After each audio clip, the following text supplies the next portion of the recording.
message at syempre merong pahabol. Kasi sabi niya ay hindi daw siya papakabog pagdating sa mensahe. Okay, magbibigay ng message ay nag-message si Arian and from Israel. Ang sabi niya ay parang 3 things natin matatapos to. Okay, sabi niya, "Hi nanay, happy birthday. Kahit aayaw mo ng ganito at sabi mo lagi kang pagod.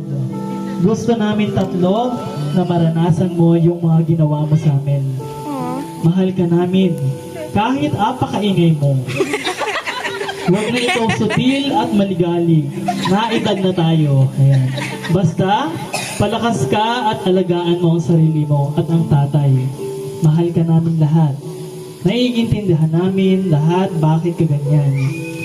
Maraming salamat sa lahat ng mga itinuro mo sa akin. Sa amin, mahirap at iba yung way mo ng pagtuturo. At least, natuto kami. Especially ako. Natuto akong tumayo at dumiskarte mag-isa.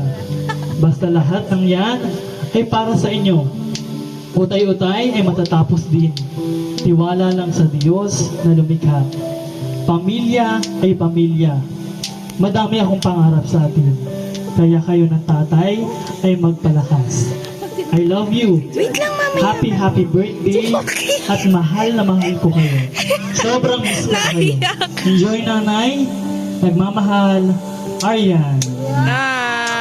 Okay, yan yung message ni nanay. Pati ako parang naiiyak na. Okay.